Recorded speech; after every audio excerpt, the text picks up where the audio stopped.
এত বড় পৃথিবীর সমতুল্য মহান আল্লাহ তাবারক তাআলা তাকে একাই একটা জান্নাতের অধিকারী করবেন। কাকে? মহান আল্লাহ তাবারক তাআলা বলেন, জান্নাতুল আরদি ওয়াস সামাওয়াতুল আরদ উইদ্দাত লিল মুত্তাকিন। বান্দারে, তোমার জন্য আমি তৈরি করে দিয়েছি ও মুত্তাকি, ও পরহেজগার, ও আল্লাহ ভীরু। তুমি যখন আমার দিকে এগিয়ে আসবে, অন্যত্র মহান আল্লাহ তাবারক তাআলা বলেন, ফাজকুরুনি আযকুরুকুম ওয়াশকুরুলি ওয়ালা তাকফুরুন। বান্দা, আমি কত তোমার প্রতি দয়া পরবশ। তুমি যখন আমার দিকে একবার এগিয়ে আসো, আমি আল্লাহ তোমার দিকে আরো এগিয়ে যাই। হাদিসে কুদসির মধ্যে আছে, কখনো কোনো বান্দা যদি তার দিকে আল্লাহর দিকে এক বিঘত এগিয়ে যায়, মহান আল্লাহ তাবারক তাআলা তার দিকে এক হাত এগিয়ে আসেন। কোনো মানুষ যদি পায়ে হেঁটে আসে, মহান আল্লাহ তাবারক তাআলা তার দিকে দৌড়ে যায়।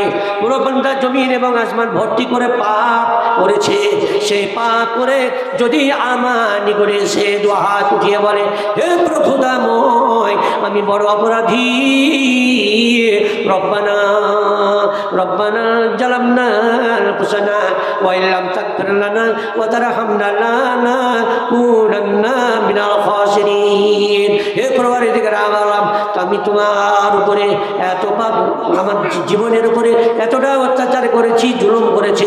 হে পরওয়ারদিগার আলম, তোমার নিকটে আমি এত বড় অপরাধ করেছি, ক্ষমা চাই। আল্লাহ, তুমি ক্ষমাময়, তুমি আমাকে ক্ষমা করো। রব্বানা, হে আমার প্রভু, জালামনা আনফুসানা, আমার নফসের উপরে জুলুম করেছি। আনফুসানা ওয়া ইল্লাম তাগফির লানা, ও তুমি যদি আমাকে ক্ষমা না করো, ওয়া তারহামনা, হে আল্লাহ, তুমি আমার উপরে যদি তুমি রহম না করো, আমি অবশ্যই ফাতাকুনা মিনাজ জালিমিন, আমি একজন জালেমের মধ্যে, অত্যাচারের মধ্যে গণ্য হয়ে যাব।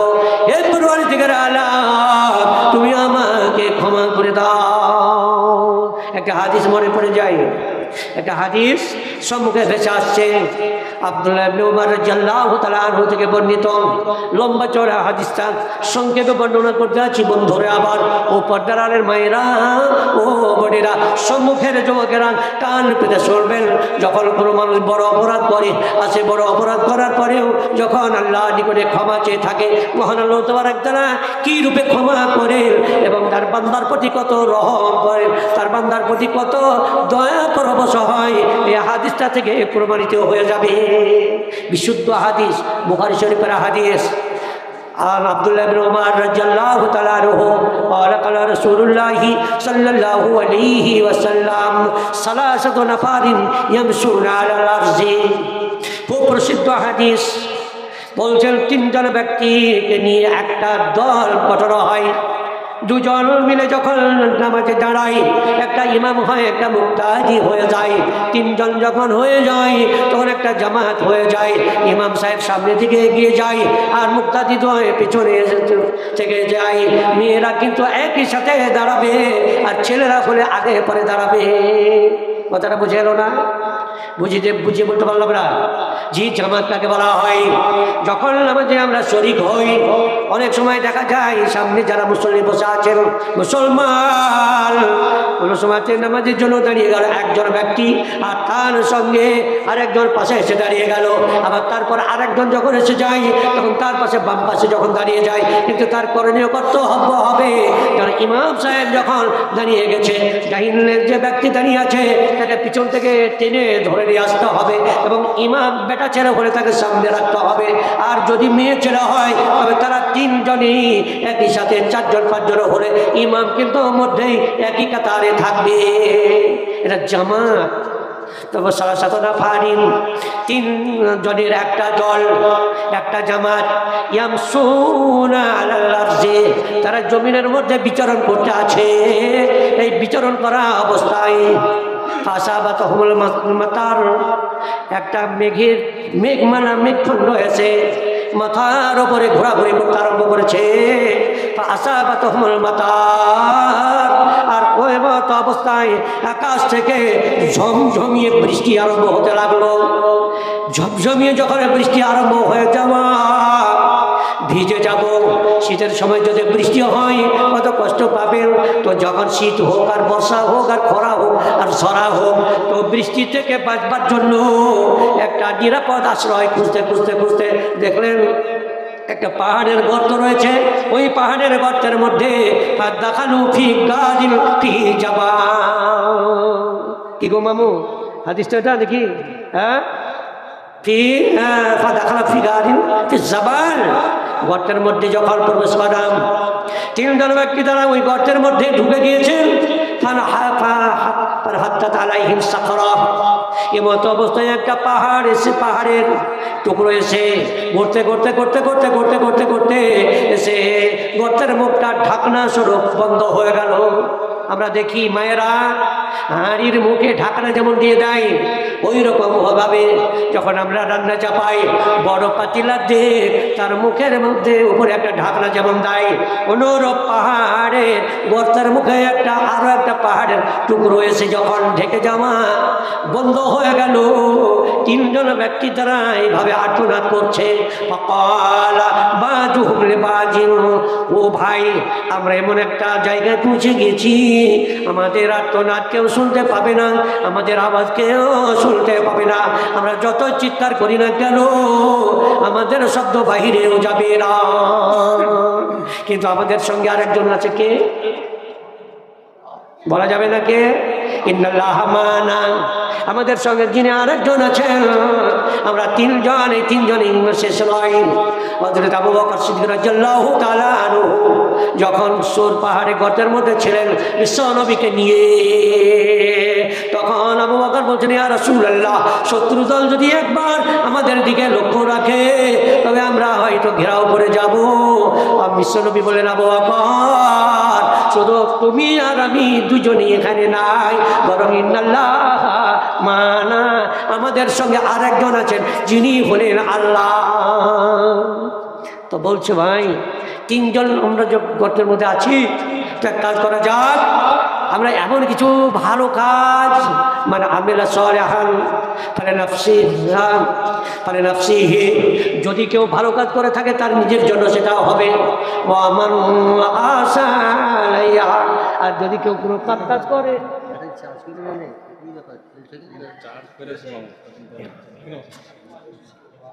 আরে ওকে আমি খুঁজছিলাম, বসুন, এবার আমার একটু সাহসটা বেড়ে গেছে, সামনে আসবে তবে একটু ভালো লাগবে। করে চার্জ, ব্যাটারি চার্জ, মায়েরা ওটা হবে, ঠিক আছে, আলহামদুলিল্লাহ আলহামদুলিল্লাহ। এসে বন্ধু মার আবার বলছে যে চার্জ কমে গেল নাকি? তো অবস্থা রাত্রি 12টা পার হয়ে গেলে চার্জ মোটামুটি ব্যাটারি কমেই যায়। এখন টুকটুকি যারা চার্জে দিচ্ছে, তো কি হয়েছে গো, এখন তারে আর চুরি করা সম্ভব হচ্ছে না, এখন হচ্ছে আর চুরি করা হচ্ছে না। তো যাক, এখন টুকটুকি আমাদের ভাড়াও বাড়িয়ে দিয়েছে, তা গভীর রাত্রি তো হয়েছে, একটা সময়তে বন্ধ করতে বলেছেন। তো আমির ভাই বন্ধ ছোটো এই গ্রামে যত এই বয়সের আছে আমাদের সাথে কার, তো আমরা তো ওদের সঙ্গে আর আপনি আমাদের কথা হয় না, তো আমাদের কথাবার্তা হয়, আরে ভাই কখন আসলি, কখন যাবি, হ্যাঁ কি খেলি, এই ধরনের আমাদের একটা সম্পর্ক আছে, এরকম একটা মানে সম্পর্ক।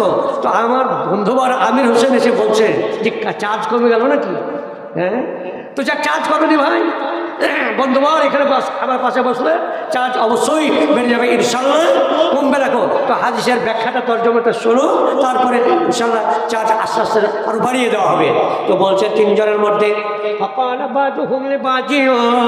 তিনজনের মধ্যে থেকে বরাবরই করতে লাগলো, ভাই এমন কিছু কাজ করেছি, এমন কিছু আমল করেছে, এমন কোনো ভালো কাজ করেছি যার মানে প্রতিদান স্বরূপ মহান আল্লাহ তাবারক তাআলা আমাদেরকে এই গর্তের মধ্যে থেকে হয়তো মুক্তি দান করতে পারে।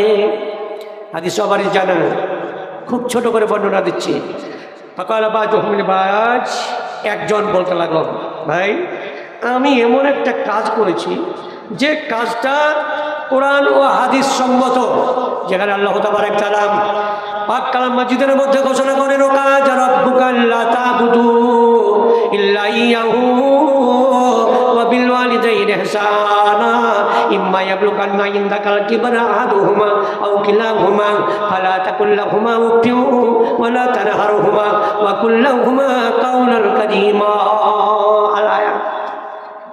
এই আয়াতের উপরে লক্ষ্য রেখে মহান আল্লাহ তাবারক তাআলা বলেন, আল্লাহ তাবারক তাআলা ফয়সালা করে দিয়েছেন আমার ইবাদত বন্দেগীর পরে তোমাদের পিতা মাতা তাদের সেবা করবে, যত্ন করবে, খবরদার উঠিওয়ালা তার হারহুমা, তাদের অন্তর থেকে থেকে হো শব্দটা পর্যন্ত বাইর হতে দিবে না। অন্যত্র দিয়ে বলে দিয়েছেন মহান নবী জনাবে রাসূলুল্লাহ সাল্লাল্লাহু আলাইহি ওয়াসাল্লাম হাদিস শরীফের মধ্যে বয়ান দিয়েছেন রাগিমান পুহু রাগিমান পুহু রাগিমান পুহু, বলছে ওই ব্যক্তি, ওই লোক, ওই যুবক, ওই সন্তান সে যেন ধ্বংস হয়ে যায়। একবার নয়, দুবার নয়, তিনবার পর্যন্ত বলে রাগিমান পুহু রাগিমান পুহু রাগিমান পুহু। কিলা মানে ইয়া রাসূলুল্লাহ, একজন উঠে বলছে আল্লাহর নবী গো, বলুন কার জন্য এত বড় অভিশাপ দিচ্ছেন? ওয়ালা বিশ্বনবী বললেন মান আদরাকা ইনদাকাল কিবারা আহাদুহুমা ওয়া কিলাহুমা সুম্মা লাম ইয়াদখুল জান্নাহ। তার বাপকে এবং মাকে উভয়কে, একজনকে কিংবা দুজনকে পেল, তারপরে পাওয়া সত্ত্বেও তাদের পদ ধুলি পেয়ে পদদয়ে সেবা করে যারা জান্নাত খানা করতে পারলো না, সেই সন্তানটা যেন ধ্বংস হয়ে যায়। ও ভাই শুনো, আমার আব্বা এবং আম্মার জন্য আমি কেমন সেবা শুশ্রূষা করতাম, আমি এমন করে সেবা শুশ্রূষা করতে থাকতাম প্রতিদিনের তরে। এই সেবা করতে করতে করতে একদিনকার ঘটনা আমি বলবো।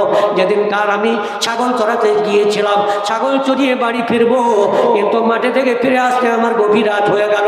আমি বাড়ি ফেরালাম, বাড়ি ফিরে এসে দেখছি দহন করলাম। ছাগল দহন করে যখন দুগ্ধকে নিয়ে মা এবং বাপের কাছে গিয়ে দেখলাম কিন্তু তারা দুজনেই ঘুমিয়ে গেছে। তো আমার সন্তানগুলো পায়ের কাছে এসে লুটোপুটি করে বলছে আব্বা আব্বা আব্বা একটু দুগ্ধ দিন, কিন্তু আমি তাদেরকে দিলাম না। আমি দুগ্ধের পেয়ালাকে হাতে করে নিয়ে অপেক্ষা করতে থাকলাম। আমার মা এবং বাপ কখন তারা জাগ্রত হবে, আমি তাদেরকে পান করাবো, তারপরে আমি পান করবো, আমার সন্তানদেরকে পান করাবো। এই করতে করতে করতে করতে করতে যখন মসজিদে আজান দিল হাইয়া আলাস সালাহ হাইয়া আলাল ফালাহ আসসালাতু খায়রুম মিনান নাওম, জেগে উঠেছে। আমি তাদেরকে পান করিয়েছিলাম। হে আল্লাহ, যদি এই কাজটা তোমার সন্তুষ্টির জন্য করেছে প্রভু, তবে তুমি আমাদেরকে এই বিপদের হাত থেকে রক্ষা করো।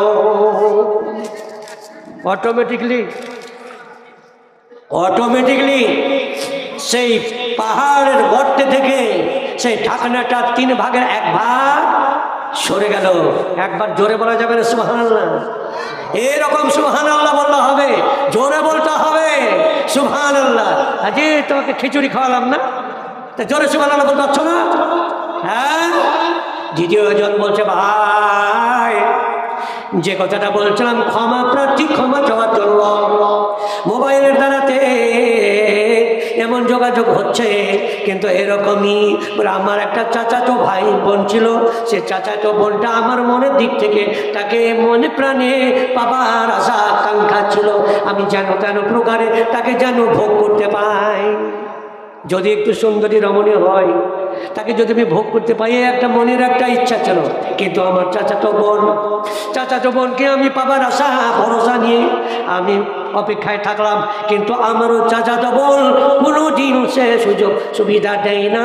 একদিন বড় অভাবের তাড়নায়, অভাব অনটনের তাড়নায় আমার নিকটে কিছু টাকার জন্য এসে যাচনা করলো, ভাই ও ভাই তুমি আমাকে কিছু টাকা দাও, যার দ্বারাতে আমি উপকৃত হই।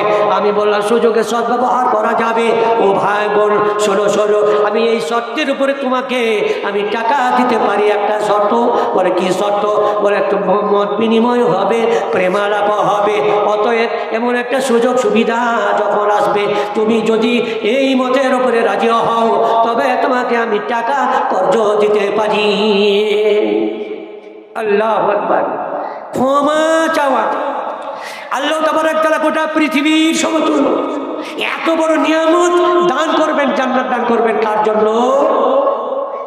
মায়েরা শুনুন, ভাইয়েরা শুনুন, যখন এই সুযোগ সুবিধা পেয়ে গেল, দুজন নর আর নারী, একটা নর আর একটা নারী, দুজনে নির্জন স্থানে গিয়ে পৌঁছে গেছে। আর চাচাতো বোনকে পেয়ে চাচাতো ভাই এত খুশি হয়েছে, বলছে বহিন আমার, তোমার সঙ্গে আমার নির্জন স্থানে এসেছি, আর তোমার কেন চেহারাটা মলিন হয়ে গেল, তোমার চোখে কেন পানি দেখতে পাই, তুমি কেন কান্না করতে আছো বোন? আবার ভাইকে বলছে ভাই তুমি শোনো, তুমি আর আমি এখানে দুজন নয়, বরং আরেকজন আছেন যিনি হলেন আল্লাহ। হে ভাই, আমি আল্লাহকে ভয় করি, অতএব তুমি আমার সতীত্বকে নষ্ট করো না, আমার মোহর তুমি খুলিও না। যখন কথা বলা, আমি করলাম কি, এত বড় সুযোগ, এত বড় সুযোগ পাওয়া সত্ত্বেও, এই সুযোগ পাওয়া সত্ত্বেও হে আল্লাহ, আমি তোমাকে ভয় করে, তোমার ভয়ে এই পাপ থেকে সরে এসেছি। ওগো পরওয়ারদিগার আল্লাহ, যদি তুমি আমার এই কর্মের উপরে সন্তুষ্ট হয়ে থাকো, তুমি এতে যদি রাজি হয়ে থাকো, তবে হে আল্লাহ, তুমি আমাদেরকে এই গর্তের বিপদ থেকে উদ্ধার করে নাও। যখন এই কথা বলা, মহান আল্লাহ তাবারক তাআলা তখন শুনলেন। মহান আল্লাহ তাবারক তাআলা গর্তকে ওই ঢাকনাটাকে বললেন, ঢাকনা। যখন ফেরাউনের কবল থেকে রক্ষা পাওয়ার জন্য সেই মুহূর্তে যখন মুসাকে বলছে, হে মুসা তুমি লাঠি মারো, আল্লাহর আদেশে যখন নীল দরিয়া দুভাগ হয়ে যায়, হে বলছে ইব্রাহিম, যখন ইব্রাহিমকে আগুনের মধ্যে যখন ফেলা হচ্ছে, এমতো অবস্থায় ফেরেশতা মণ্ডলীরা এসে বলছে, ইব্রাহিম তোমাকে কি সহযোগিতা করতে পারি? ইব্রাহিম বলছেন যে মহান আল্লাহ তাবারক তাআলা আমার সৃষ্টিকর্তা, তিনি যদি আমাকে রক্ষা করেন, তাহলে ফেরেশতা মণ্ডলীর সহযোগিতা আমার কোনো প্রয়োজন নাই। আল্লাহ তাবারক তাআলা ডেকে বললেন, কুলনা ইয়া নারু কুনি বারদান ওয়া সালামান আলা ইব্রাহিম। সেই মহান আল্লাহ তাবারক তাআলা বললেন, হে আগুন, ইব্রাহিমের উপরে তুমি শান্তি বর্ষিত হয়ে যাও। কেমন ঠান্ডা, এইরকম ঠান্ডা নয়, এয়ার কন্ডিশন হয়ে যাও। সেদিন ফুল বাগিচা হয়েছিল, আগুন তদ্রুপ বলছে, হে পাহাড় তুমি এবারে সরে যাও। গর্তের মধ্যে থেকে ঢাকনা সরে গেল। ও বন্ধুরে আমার, মহান আল্লাহ তাবারক তাআলা বলে, মহান আল্লাহ রব্বুল ইজ্জত বলেন, ওয়াসারিউ ইলা মাগফিরাতিন মির রাব্বিকুম ওয়া জান্নাতিন আরজুহাস সামাওয়াতু ওয়াল আরদ। ও দুনিয়ার মানুষেরা, তোমরা ছুটে এসো, তোমরা দৌড়ে এসো ক্ষমা প্রার্থী হয়ে, ইলা মাগফিরাতিন মির রাব্বিকুম, তোমার প্রভুর দিকে, জান্নাতিন আরজুহাস সামাওয়াতু ওয়াল আরদ, যার লম্বা চওড়া দৈর্ঘ্য প্রস্থ এত বড়, এত লম্বা চওড়া, এরকম মানে সুখময় স্থান তোমার জন্য দান করা হবে। বন্ধ করেন আমার, একবার মধ্যে আরেকবার সারা শব্দটা দিলে ভালো হয়, কারণ রাত্রি তো অনেক হয়েছে আর সময় কিন্তু আধা সময় শেষ হয়ে গেছে। মা বোনেদের অপেক্ষা, এখন শেষ করলে হবে না, এখনো মা বোনেদের জন্য অপেক্ষায় আছি।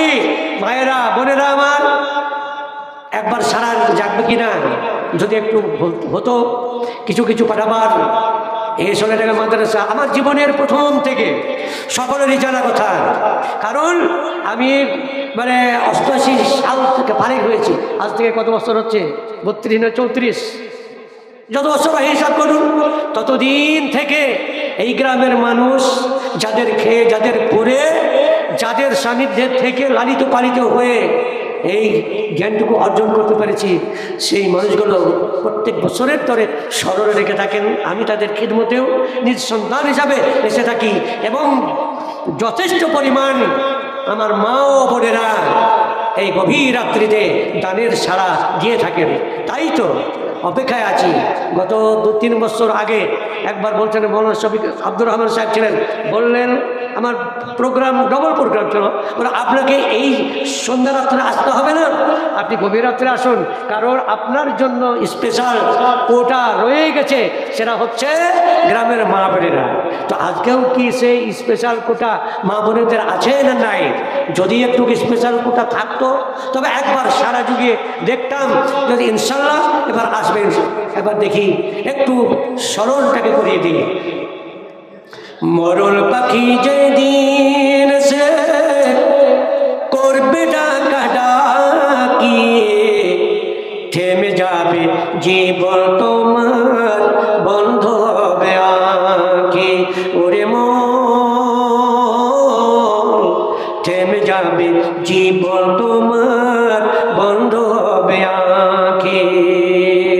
মরণ পাখি যেদিন সে করবে ডাকা ডাকি, থেমে যাবে জীবন জীবন তোমার বন্ধ হবে আঁখি ওরে মন থেমে যাবে জীবন তোমার বন্ধ হবে আঁখি দুনিয়া ছেড়ে আসো তুমি টাকা পয়সা নিয়ে এ দুনিয়া ছাড়তে হবে পরকাল দিয়ে যেতে দুনিয়াতে আছো তুমি টাকা পয়সা নিয়ে মরার পরে করবে কাফন সাদা কাফন দিয়ে যাইবে তুমি খালি হাতে যাইবে তুমি খালি হাতে রইবে পড়ে সবই থেমে যাবে জীবন তোমার বন্ধ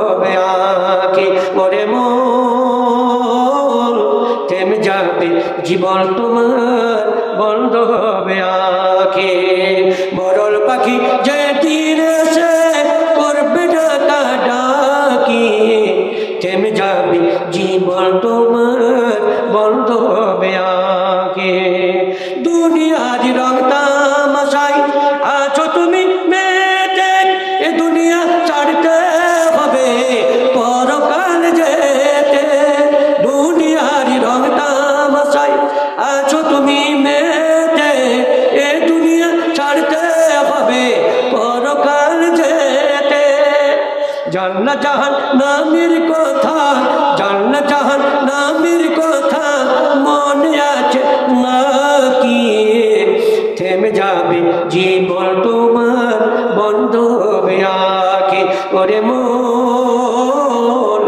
থেমে যাবে জীবন তোমার বন্ধ হবে আঁখি মরল পাখি যে দিন সে করবে ডাকা ডাকি থেমে যাবে জীবন তোমার বন্ধ হবে আঁখি আগুন ছুরি করো ভারী সময় যে আর নাই মরণ পাখি দিলে ডাক রবে নাই উপায় খাঁচা ছেড়ে উড়াল দিবে খাঁচা ছেড়ে উড়াল দিবে কেমনে ধরে রাখি থেমে যাবে জীবন তোমার বন্ধ হবে আঁখি ওরে মন থেমে যাবে জীবন তোমার বন্ধ হবে আঁখি মরণ পাখি যেদিন সে করবে ডাকা ডাকি থেমে যাবে জীবন তোমার বন্ধ হবে আঁখি আপন যার ভাবছো তুমি আপন সে তো নয় সবই ফেলে একদিন তুমি নিবে গো বিদায় তাই পরকালের জন্য কিছু তাই পরকালের জন্য কিছু নিয়ে যাচ্ছ না কি থেমে যাবে জীবন তোমার বন্ধ হবে আঁখি ওরে মন থেমে যাবে জীবন তোমার বন্ধ হবে আঁখি মরণ পাখি যেদিন সে করবে ডাকা ডাকি থেমে যাবে জীবন তোমার বন্ধ হবে আঁখি এবার চাষ হবে এই তো কেমন শুরু হলো হ্যাঁ এটা গতকালকে না না এটা কয় তারিখের 16 তারিখের 15 তারিখে ছিল 16 তারিখে হয়েছে জাজাকাল্লাহ। আচ্ছা ভাই তো আমি এরকম নরাধম আমার জন্য কেউ সারা দেবে না নাকি টাকা আদার জন্য আধুনিক যুগ এটা কলির যুগ তো সেরকম কিছু দিতে হলে পেতে হলে কিছু জাজাকাল্লাহ হাসানুল জাজা দেন আমি নামটা রাখেন নাম নাই কত আছে গুলো একদম আমি বেরা দিয়েছে জাজাকাল্লাহ হাসানুল জাজা আল্লাহ সাল্লি আলাই আল্লাহুম্মা বারিক আলাই তো বিভিন্ন রকমের অলংকার দিয়ে ছন্দ দিয়ে সুর দিয়ে যেসব দোয়া খায়ের সেগুলো পরিষ্কার বন্ধ হয়ে গেল সেজন্য যত মত তত পথ যত মুক্তি তত ফতোয়া তাই কিনা এখানে হচ্ছে না আর জায়গা হবে আর আগে বলার যে একটু দোয়া খায় না দিলে পরে আমরা টাকা দেবো না আর আল্লাহ তাআলা একটা অন্তর্যামী ইন্নামাল আমানু বিন্নিয়াত আপনি যে উদ্দেশ্যেই দেন না কেন দান আল্লাহ কবুল করবেই, তবে এক এক জায়গায় এক রকম নিয়ম আছে। যেমন আমি বলছিলাম, আপনারা মিডিয়াতে পাবেন, আবার এই কথাটাকে পাবেন যে কোনো জায়গাতে মৃত্যু সংবাদ মাইকে ঘোষণা করছে আর কোথাও করছে না, কোথাও করছে আবার কোথাও করছে না। এর জন্য অনেক রকমের ভুরি ভুরি দলিল আছে। মৃত্যু সংবাদ মসজিদের মাইকে না দিয়ে মাদ্রাসার মাইকে সংবাদ দিচ্ছে, মোবাইলে দিচ্ছে, অথচ মসজিদের মাইকে সংবাদ দিলে পরে এটা অপবিত্র হয়ে যাবে। যে সংবাদটা দিচ্ছে বিভিন্ন রকমের, দোয়া এক রকমের, আল্লাহুম্মা সাল্লি আলাই, আল্লাহুম্মা বারিক আলাই, হে আল্লাহ তুমি এই দানটা কবুল করো। আর এটা যদি ছন্দ আকারে দেয় তাহলে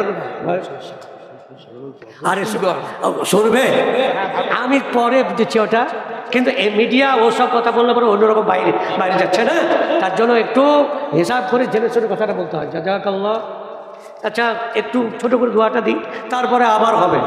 এখন চাইছে যে মায়েরা বোনেরা সারা দিনের মধ্যে থেকে একটুকু রসালো ওয়াজ শুনতে পাইনি, মনের মতো ওয়াজ মা বোনেদের মনের মতো খোরাক হয়নি, তাই এখন আসছে যে একটু যেন মনের খোরাক দেয়। আল্লাহুম্মা আমিন। আমিনুল হক 2000, ফাইমা বিবি 3500 নাকি যে একটা টুক কচি ছিল এখনো পর্যন্ত। আমার এইখানে ইয়ে দান করে গেলি, ছোটবেলাকার বন্ধু পরিচয়। তো শোন, এখানে রাখতে ভাবি লেগে রাখতে থাক, জাযাকাল্লাহ হলো পরে হবে। এ দেখেন, এ পরিচয় এগুলোই, বুঝতে পারলেন তো যে কেমন মহব্বত। আমাকে আপনি বলে না, বলছে 4টে খায়, যে কত একটা মানে মিষ্টি ভাষা। আলহামদুলিল্লাহ। জি, 8 বছর হ্যাঁ, ভোজপুরি হ্যাঁ, তো হবে, তোলপাড় করে দিচ্ছে একটু, তো হবে না। জাযাকাল্লাহ সুবহানাল্লাহ। তোর বান্দা কত? ফাইমা বিবি আর আমিনুল হক 6000 টাকা। উজ্জ্বলদের ভাই মিলে 7700 টাকা। আর বেলি বিবি মৃত্যু পিতার নামে 2000 টাকা। তাহলে এখানে যতগুলো আছে এ ছন্দ আকারে দোয়া দিলে হয়তো একটু অপরাধ হবে, কারণ এই মাহফিলে এইরকম দোয়া আজ হয়নি, অতএব আর আজকে দিয়ে এই মাহফিলটাকে নষ্ট করতেও চায় না। আল্লাহুম্মা সাল্লি আলাই, আল্লাহুম্মা বারিক আলাই। আল্লাহ এদের যারা দান দিয়েছে এদের দান কবুল করো। সবাই একবার উচ্চকণ্ঠে বলেন আল্লাহুম্মা, আরে আরো জোরে বলেন আল্লাহুম্মা আমিন। হ্যাঁ, এ তো সেদিন খিচুড়ি খাওয়াচ্ছি সেই কণ্ঠ না, আজকেও জোর আছে। আচ্ছা হবে, হ্যাঁ মামা ধরো, আমাকে চার্জ, হ্যাঁ আমাকেও চার্জ দিতে হবে। আচ্ছা তা ধরছি নতুন করে। এবার সব শুরু হয়েছে মায়েদের দান। সুবহানাল্লাহ। শান্তি বলে কোথাও পাই না, যেখানেই যাচ্ছি সেখানে অশান্তির দাবানল দগ্ধ। হ্যাঁ, কিছু বক্তারাও আছে, কিছু বক্তা তারাই বক্তাদের বিরোধিতা করছে, কিছু মৌলবীদের বিরোধিতা করতে আছে। আর বলছে যে আপনাকে নিয়ে আসলাম, দান উঠবে ভালো, কিন্তু হলো কই? মেয়েদের দান তো পাওয়াই গেল না। তা যদি মেয়েদের জন্য কিছু দেওয়া না যায়, তারা দেবে বা কেমন করে? শুনুন একটু ভালো করে, কপালের সুখ শান্তি গ্রামগঞ্জে কোথাও খুঁজে পাচ্ছি না।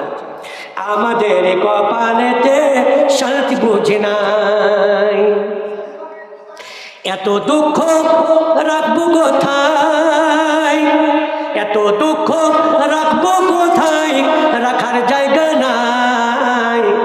আমাদের কপালেতে শান্তি বুঝি নাই ভাইরে, আমাদের সমাজেতে শান্তি বুঝি নাই। এত দুঃখ রাখবো কোথায়, রাখার জায়গা নাই। আমাদের সমাজেতে শান্তি বুঝি নাই ভাইরে, আমাদের কপালেতে শান্তি বুঝি নাই। 5 ওয়াক্তের নামাজ পড়ে কপালে তার দাগ, 5 ওয়াক্তের নামাজ পড়ে কপালে তার দাগ। মক্কা থাকে নামের আগে লাগায় হাজি সাহেব ভাইরে, লাগায় হাজি সাহেব। আচ্ছা 5 বার নামাজ পড়ে তাকে কি নামাজি বলে ডাকে? ডাকে নাকি? আগো মামু 5 বার নামাজ পড়ে নামাজি বলে ডাকে কি? আর একবার হজ করলে তাকে হাজি বলে না ডাকলে ওইটা বলে। আজিজ আহমেদ মোল্লা এবং আজিজ আহমেদ মোল্লা মিন্টু এবং মিন্টু মিন্টু এবং আজিজুল শেখের মাধ্যমে আজিজুল মাধ্যমে কালেকশন মহিলা মহল থেকে পুরুষ মহল থেকে 1,86,020 টাকা। জাযাকাল্লাহ হাসান জাযা। আচ্ছা কম টাকা গো,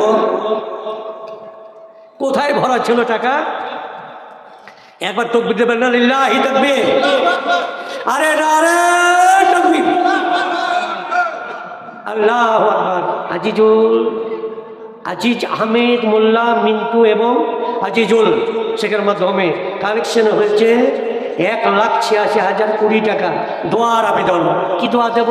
হৃদয় নিংড়ানো দোয়া দেবো। আল্লাহ, যারা যে উদ্দেশ্যে দান করেছে, মায়ের জন্য, ভাইয়ের জন্য, ছেলের জন্য, নিজের জন্য, আল্লাহ তুমি দান কবুল করো। ধরে বলুন আল্লাহুম্মা আমিন। যারা অসুস্থ পড়ে আছে, রোগাক্রান্ত আছে, সেসব রোগাক্রান্ত মানুষকে তুমি সুস্থ করো। আজহিবিল বাস রব্বানা শাশফান শাফি লা শিফা ইল্লা শিফাউকা শিফান লা ইউগাদিরু সাকামা লা বাসা তুহরুন ইনশাআল্লাহ।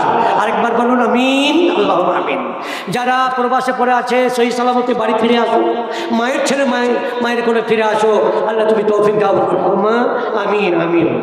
আমাদের কপালেতে শান্তি বুঝি নাই ভাইরে, আমাদের কপালেতে শান্তি বুঝি নাই। 5 ওয়াক্তের নামাজ পড়ে কপালে তার দাগ, মক্কা থাকে নামে লাগায় হাজি সাহেব ভাইরে, লাগায় হাজি সাহেব। যদি মক্কাতে আছে এখন ঘুরে নি। আর আল হাজ হাজি নাম লাগালে পরে ভালো লাগবে না। খো চায়ের দোকানে ফিরে এসেছে, চায়ের দোকানে বসে হাজি টেলিভিশন চাই, আর হিন্দি গানের তালে তালে পা দুটি না চাই ভাইরে, হিন্দি গানের তালে তালে পা দুটি না চাই। এত দুঃখ রাখবো কোথায়, এত দুঃখ রাখবো কোথায়, রাখার জায়গা নাই। আমাদের কপালেতে শান্তি বুঝি নাই ভাইরে, আমাদের কপালেতে শান্তি বুঝি নাই। সুদে ঘুষে জীবন কাটে, করে দুর্নীতি, এমন লোক হয় যদি মাদ্রাসার সভাপতি। এ কথা বললে বলবে, যার নুন খাও তার গুণ গাও না। 16 টাকায় পড়ে মানুষ হয়ে মাদ্রাসার সভাপতি সুদে ঘুষে কাটায় না, এখানকার নয়, বহু জায়গায় দেখবেন এরকম সুদখোর, মদখোর, ঘুষখোর, লম্পট মাদ্রাসার মসজিদের সভাপতি হয়। হ্যাঁ, বিজোড় হয়ে পড়ে আছে, একখান জোড়া গেলেন এটা। আচ্ছা দেখতে পাই যে এটা তুলেন, মামুদ তুলেন, দেখতে পাবে। ও রাত্রিতে আমি শুয়েছিলাম, খুবই ঠান্ডা লাগছিল, খুব ঠান্ডা লাগছিল। যে তো এরকম স্বরাষ্ট্র অমিত শাহ নয়, মায়েরা প্রত্যেকটা বাড়িতে এরকম কম্বল, যে একখানা এসেছে আর একখানা আসবে, তাহলে এরকম খাবার মনে আর এ কত করে একাকি থাকবে শীতের রাত্রিতে। আমি দিব, মনের খোরাক দিব ভাইদেরকে, আর একটা জোড়া চাই, হবে ভাই, হয়ে যাবে ইনশাআল্লাহ। জাযাকাল্লাহ। সুদে ঘুষে জীবন কাটে, করে দুর্নীতি, এমন লোক হয় যদি মাদ্রাসা সভাপতি ভাইরে, এমন লোক হয় যদি মসজিদের সভাপতি। উচিত কথা বলতে গেলে মৌলবীর চাকরি নাই, উচিত কথা বলতে গেলে মোল্লার চাকরি নাই। আমাদের সমাজেতে শান্তি বুঝি নাই ভাইরে, আমাদের কপালেতে শান্তি বুঝি নাই। বেওয়া সাফিয়া বেওয়া মৃত্যু স্বামীর নামে 500 টাকা দোয়ার আবেদন। আল্লাহুম্মা আমিন, আল্লাহুম্মা সাল্লি আলাইহি, আল্লাহুম্মা বারিক আলাইহি। স্বামী নাই, কবর গাড়ায় চলে গেছে। আল্লাহ কবরকে মুনাওয়ার করে দাও, রওশন করে দাও, স্বামী স্ত্রীর সঙ্গে একসঙ্গে সাক্ষাৎ করতে পারে, তা তুমি তৌফিক দান করো। আল্লাহুম্মা আমিন, আল্লাহুম্মা আমিন, আল্লাহুম্মা আমিন। সমাজেতে অসঙ্গতি বলবো কত, সমাজেতে অসঙ্গতি বলবো কত, গায়ের জোরে বিচারপতি ঘুষেরি কারবার ভাইরে, গায়ের জোরে বিচারপতি ঘুষেরি কারবার। টাকার লাগি গরিব দুঃখী বিচার নাহি পায়, আমাদের সমাজেতে শান্তি বুঝি নাই ভাইরে, আমাদের কপালেতে শান্তি বুঝি নাই। আর 5 মিনিট সময় আছে, তাই তো ঘড়িতে? এত দুঃখ রাখবো কোথায়, রাখার জায়গা নাই, আমাদের সমাজেতে শান্তি বুঝি নাই, আরে আমাদের কপালেতে শান্তি বুঝি নাই। ছোট বড় নয় ভেদাভেদ, কোথায় মান সম্মান, বাপের সমান মুরব্বিকে করছি অপমান, ভাইরে বাপের সমান মুরব্বিকে করছি অপমান। 8 বছরের ছেলে যদি 8 বছরের ছেলে যদি সামনে বিড়ি খায়, আমাদের সমাজেতে শান্তি বুঝি নাই, ভাইরে আমাদের কপালেতে শান্তি বুঝি নাই। এত দুঃখ আর করে দে, আর করে দে, এত দুঃখ রাখবো কোথায়, ভাবির জন্য রাখে কোথায়, এত দুঃখ রাখবো কোথায়, রাখার জায়গা নাই, আমাদের সমাজেতে শান্তি বুঝি নাই, ভাইরে আমাদের কপালেতে শান্তি বুঝি নাই। তাহলে টাইম যখন ঘড়ি বলে দিচ্ছি ওটা হবে পরে, দাও দাও, হ্যাঁ টানা হবে ভাই, আগে ঘোষণা করে দিয়েছে একটার মধ্যে তার যে কটা লোক আছে একটা সেটা হচ্ছে 10,000 দেন, আমি ভালো করে লাস্টে ভালো করে কি দেবো বুঝছে, দেখবো না কই লোকটা কই, আরে লোক ওর নিশ্চয় আছে, চা গেলবো ভাই, আমির ভাই একটু চুপ করে থাকবেন। সুবহানাল্লাহ, দেখুন এটার নাম ভালোবাসা। চুপ করে গোপনে থেকে গেছে, ওসমান আসবে তার হাতে দেবো, ওসমান আসবে তার হাতে দেবো, কত একটা মহব্বত, একটা ভালোবাসা সেই ঈশ্বরের সঙ্গে সম্প্রীতি জড়িয়ে আছে, নারীর সঙ্গে মাটির সঙ্গে। তাই তো 10,000 টাকা এনে দিয়েছে বেনামিতে। হে পরওয়ারদিগার আলম, লা তাকনা তুমি রহমাতিল্লাহ, তুমি তোমার করুণা থেকে, তোমার দয়া থেকে বঞ্চিত করো না। যে আশায় দান করেছে আল্লাহ তুমি দানকে কবুল করো। আল্লাহ সাল্লি আলাইহি আল্লাহুম্মা বারিক আলাইহি। যাক আলহামদুলিল্লাহ। আমার ভাই আমির সাহেব আরও বলছে যে আর 5 মিনিট কেন 10 মিনিট সময়টা চালাবে, যে কটা লোক আছে যে চা পান করা পর্যন্ত একটু যদি দেয়। আগের সেদিন কি ফিরে পাবো আর, আচ্ছা খলিল আছে এখানে, ঘুম আছে ভাই খলিল, একবার মানে ও মানে কথাটা যদি শুনে তাহলে একটু রাগ করবে, কারণ ও চোরাবাদ হয়েছে কি ডাক্তার হয়েছে, ও ডাক্তার হয়েছে, তো ডাক্তার সম্বন্ধে যদি কিছু বলা যায় যারা শুনতে পাবে না, আর বাদ বাকি ডাক্তাররা। আচ্ছা আমার এটা উস্তাদ এখানে বসে আছে, মোল্লাজি, হ্যাঁ উস্তাদজি, হাতে খড়ি দিয়ে তখন মার, হ্যাঁ তখন রাগ হতো যে ওকে পেলেই এক কপে খেতে, তখন মেরেছিল বলে মানুষ হতে পেরেছি। তো সে সময়তে ছোট অবস্থায় আর আরেকবার আমি এখানে ঘুমিয়েছিলাম, ফজর জামাত ধরতে পারিনি, তো 5 জন পিঠে করেছিল আব্দুল গাফর সাহেব, আর যেমন ঘর খুলেছে আর ওই অবস্থায় জানতে পারবে বলে কেরাত আরম্ভ করেছে, বলছে আরাম দাদা, তা কেরাত আরম্ভ করেছে, নামাজ কখন পড়লি, সেসব মারগুলো মনে আছে। তো যাক সে সময় তখন ব্যথা হচ্ছিল, পাঁচনের লড়ি এরকম উঠা পিঠে বাড়ি মেরেছে, ওষুধ আনতে গেলাম এই বেজপাড়া, তো গোলা ওষুধ দিল, তখন ট্যাবলেট ওই গুঁড়ো করে শিশিতে ভরে দিয়েছে এরকম, আর এই যে এরকম দাগ, বলে 1 দাগ 2 দাগ 3 দাগ এভাবে খাবে, সকালে দুপুরে রাত্রিতে, এরকম ছিল না আগে বলো না?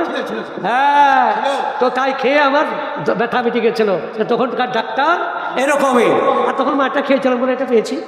আগের সে যোগ কি ফিরে পাবো আর আমরা, আগের সে যোগ কি ফিরে পাবো আর, প্যারাসিটামল একটা চারানা ওষুধ দিয়ে বলতো বেশি খেও না, প্যারাসিটামল একটা চারানা ওষুধ দিয়ে বলতো বেশি খেও না, জ্বর একটু বেশি হলে কোট্রিম দিয়ে বলে ভালো হয়ে যেত 1-2 দিন পর।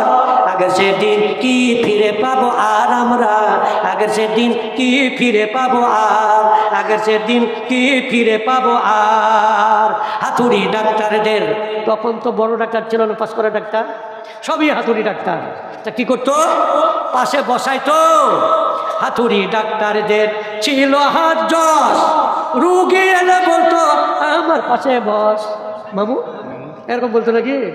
হাতুড়ি ডাক্তারদের ছিল হাত জস, রুগী এলে বলতো আমার পাশে বস, উল্টে দেখতো চোখের পাতা, বলি তো রোগের কথা। উল্টে দেখতো ওই চোখের পাতা, বলি তো রোগের কথা। ফিস দেওয়া লাগতো না, ছিল না চেম্বার। আগের সেদিন কি ফিরে পাবো আর আমরা, আগের সেদিন কি ফিরে পাবো আর, আগের সেদিন কি ফিরে পাবো আর আমরা, আগের সেদিন কি ফিরে পাবো আর। বর্তমান যুগে ডিজিটাল কারবার, বুঝতে পারলেন কথাটা? ডিজিটাল কারবার। আর যদি বাচ্চা পেটে এসে যায়, আরে বৌমাকে নিয়ে যে ডাক্তার কাছে চেক আপ করলে, হ্যাঁ, কোনো সুযোগ সুবিধা থাকবে না ডাক্তারের চেক আপ না করলে। বর্তমান যুগে ডিজিটাল কারবার, পেটে বাচ্চা এলে চেক আপ বারবার। বর্তমান যুগে ডিজিটাল কারবার, পেটে বাচ্চা এলে চেক আপ বারবার। লাগায়া সিলাইন, বলে বাচ্চা বেলাইন, লাগায়া সিলাইন, বলে বাচ্চা বেলাইন। এখনই করতে হবে রোগী সিজার, আগের সেদিন কি ফিরে পাবো আর। কত ডাক্তার। জি, সময় হয়ে গেছে। যদি শ্রোতারা চাহে যে আমাদের এই হালকা পাতলা দাঁত ভাঙা চুরুকদাড়ি মলবির কাছে আর কিছু শুনবো, না সবার এইটা শেষ করে, এইটা শেষ। না না আমাকে সুন্দর লাগছে স্যার। যদি দাঁত ভাঙা চুরুকদাড়ির কাছে শুনতে পারে, সবাই শুনতে পারে। আবার ওস্তাদ যেটা বলে ওটাই না, আরে আবার কভার হয়, খবর বলে না না না, কবার বলে একবার হলো, দুবার হলো, তিনবার হলো, ওস্তাদের একটাই যথেষ্ট। চাহিদা চাহিদা তো আছে, কিন্তু ওই চাহিদা এই ও ছেড়ে দেন। চাহিদা থাকলেও আগে যখন বলেছে ফজর একবার, মানে 2 হারা 3 হারা মই দেবে, এটা শেষ করে দিই, ঠিক আছে? আচ্ছা শেষ করে, মায়েরা চলে যাবে, শেষ করে দিই। ঘড়ির কাঁটা পার হয়ে গেছে, আর হবে না, শেষ করে দিচ্ছি। ওয়াদা করুন, ওয়াদা করুন। হ্যাঁ, পেটে বাচ্চা এলে চেকা বারবার, লাগায়া সিলাইন, বলে বেচা বেলাইন। এখনই করতে হবে রোগী সিরজার, আগের সেদিন কি ফিরে পাবো আর আমরা, আগের সেদিন কি ফিরে পাবো আর। কবি ভাবে কি হবে দোষ দিয়ে, এ দেহ নষ্ট হচ্ছে ভেজাল খেয়ে খেয়ে। কবি ভাবে কি হবে দোষ দিয়ে, এ দেহ নষ্ট হচ্ছে ভেজাল খেয়ে খেয়ে। ভেজালের কারবার হতেছে বারবার, ভেজালের কারবার হতেছে বারবার। বড় লোক হয়ে গেল পাস করা ডাক্তার, আগের সেদিন কি ফিরে পাবো আর আমরা, আগের সেদিন কি ফিরে পাবো আর।